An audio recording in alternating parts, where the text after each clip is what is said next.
Hi friends, welcome to Aaron చేతి వంట.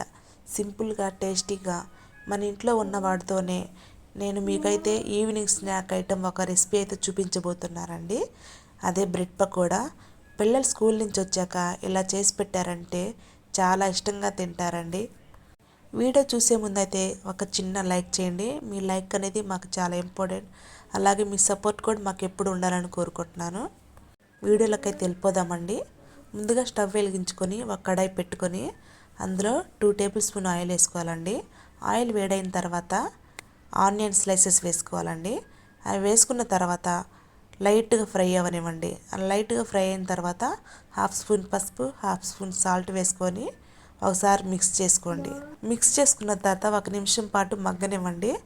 1 నిమిషం మగ్గిన తర్వాత 1/2 స్పూన్ కారం, 1/2 స్పూన్ ధనియాల పొడి, 1/2 స్పూన్ గరం మసాలా ఇవి వేసుకొని ముందుగా నేనైతే బంగాళదుంపను ఉడికించుకొని స్మాష్ చేసి పెట్టుకున్నానండి. అది అందులో వేసుకొని ఆ బంగాళదుంపకి ఆ మసాలా బాగా పట్టేంత వరకు అయితే బాగా మిక్స్ చేసుకోవాలండి.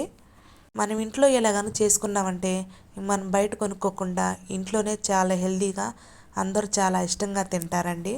ఒకసారి మట్టి ఖచ్చితంగా రెసిపీ ట్రై చేయండి. ఎలా వచ్చిందో తిని కామెంట్ చేసి అలాగే ఫీడ్బ్యాక్ అనేది ఖచ్చితంగా ఇవ్వాలండి. మంచి మంచి రెసిపీస్ కోసం అయితే మన ఛానల్ని ఫాలో అవ్వండి. మిక్స్ చేసుకున్న బంగాళదుంప మిశ్రమాన్ని 1 నిమిషం పాటు ఉడికించి పక్కన పెట్టుకొని పూర్తిగా చల్లారనివ్వండి. వేరే బౌల్ తీసుకొని అందులో శనగపిండి వేసుకోవాలండి. అంటే మన ఇంట్లో ఎంతమంది ఉంటే ఆ జనాన్ని బట్టి చేసుకోవాలండి పిండి అనేది. ఆ పిండి వేసుకున్న తర్వాత 1/2 స్పూన్ కారం, 1/2 స్పూన్ గరం మసాలా, 1/2 స్పూన్ ధనియాల పొడి, 1/2 స్పూన్ సాల్ట్ అండి ఇవి వేసుకొని ఉండలు లేకుండా ఒకసారి మిక్స్ చేసుకోండి. కొద్దిగా వాటర్ వేసుకుంటూ కొంచెం జారుగా మిక్స్ చేసుకోవాలండి ఆ మిశ్రమం అనేది. వీడియో మట్టుకు స్కిప్ చేయకుండా లాస్ట్ వరకు చూడండి, చాలా బాగుంటుంది. అలాగే మన ఛానల్ కొత్తగా చూసే వాళ్ళు ఎవరైనా ఉంటే సబ్స్క్రైబ్ చేసుకోండి. కొంతమంది చూస్తున్నారు కానీ సబ్స్క్రైబ్ చేసుకోవట్లేదండి. నేను మిమ్మల్ని కొంచెం రిక్వెస్ట్గా అడుగుతున్నానండి. మన ఛానల్ మట్టుకి సబ్స్క్రైబ్ చేసుకోవటం మట్టుకు మర్చిపోవద్దండి. సబ్స్క్రైబ్ చేసుకోవటమే కాదండి, మనం పెట్టే వీడియోస్ ఖచ్చితంగా ట్రై చేయాలండి. ఒకసారైనా మిక్స్ చేసుకున్న మిశ్రమాన్ని పక్కన పెట్టుకోవాలండి. తర్వాత ఒక ప్లేట్ తీసుకొని అందులో బ్రెడ్ స్లైసెస్ తీసుకోవాలండి.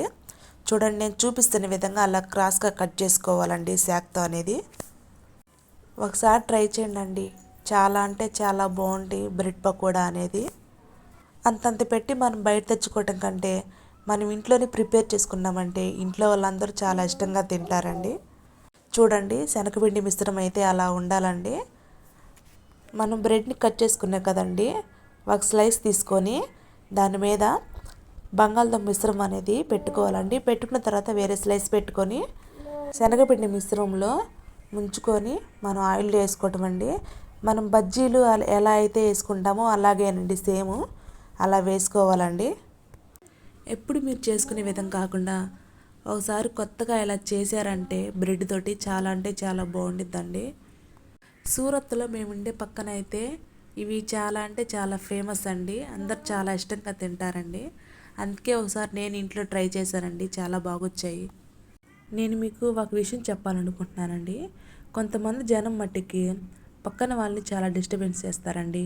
మేము కాదుగా డిస్టర్బెన్స్ అయ్యేది, వాళ్ళే కదా అని డిస్టర్బెన్స్ చేస్తూ ఉంటారండి. కానీ ఆ దేవుడు అనేవారు ఖచ్చితంగా ఎప్పుడో ఒకసారి వాళ్ళకి ఏదో విధంగా చూపిస్తారండి. చెడవకురా చెడు అని ఊరికే అనరు కదండి మన పెద్దవాళ్ళు.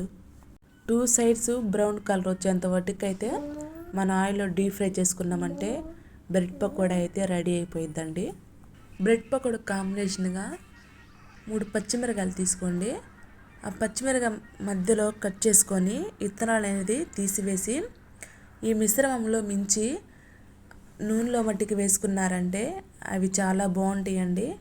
మంట అనేది అసలు ఉండదండి పచ్చిమిర్చి అయితే. ఆ బ్రెడ్ పకోడీ తింటా ఒక ముక్క ఈ పచ్చిమిర్చి తింటే చాలా అంటే చాలా బాగుంటుంది టేస్ట్ అయితే. అయిపోయిన బ్రెడ్ పకోడాని తీసుకొని మనం ప్లేట్లో సర్వ్ చేసుకోవటమే అండి. చాలా అంటే చాలా బాగుంటుందండి. ఒకసారి మీరు ట్రై చేయండి. చూడండి ఫైనల్గా అయితే ఎలా ఉందో.